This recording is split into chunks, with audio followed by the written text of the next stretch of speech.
இன்றைக்கி நமக்கு தேங்காய் இல்லாத தண்ணி சட்னி எப்படி செய்கிறதுன்னு பார்க்கலாம். அதுக்கு நான் 2 மீடியம் சைஸ் வெங்காயம் கட் பண்ணி வச்சுருக்கிறேன். ஒரு 4 பல் பூண்டு, 2 பச்சை மிளகாய், இது காரத்துக்கு தக்கபடி எடுத்துக்கலாம். கொஞ்சம் கருவேப்பிலை, கொஞ்சம் பொட்டுக்கடலை.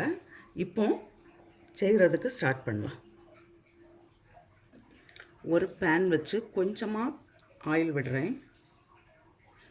இந்த வெங்காயத்தை வதக்கிறதுக்காக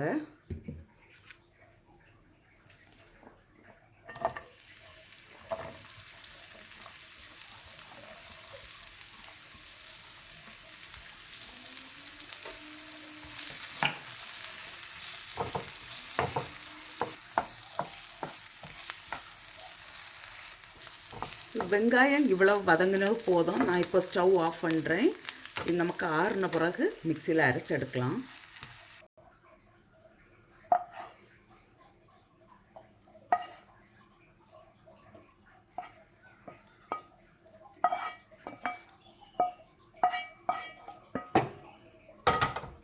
இது கூடவே இந்த பொட்டுக்கடலையும் போடலாம்.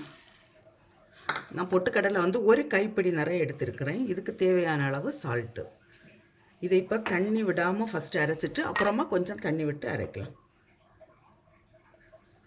அரைச்சாச்சு. இப்போ இதுக்கு ஒரு தாளிப்பு கொடுக்கலாம்.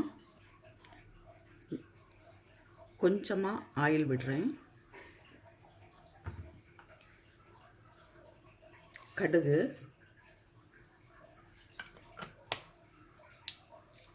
கொஞ்சம் உளுந்து, காயம், பெருங்காயத்தூள்,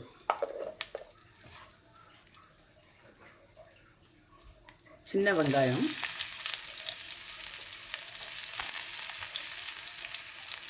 கருவேப்பிலை.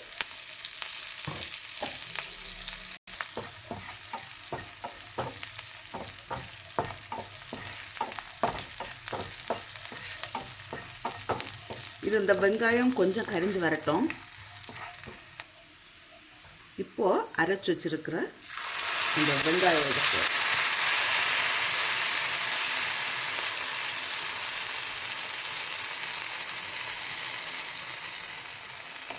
இதுக்கு இப்போ தேவையான அளவு தண்ணி சேர்க்கலாம்.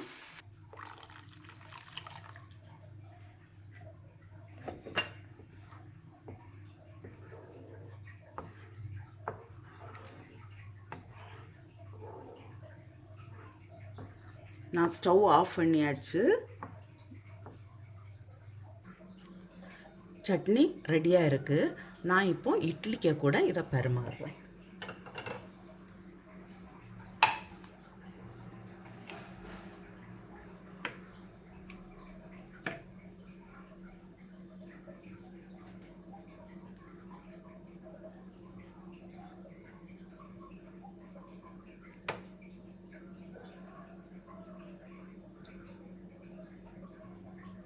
நீங்களும் இதே போல் செய்து பாருங்கள்.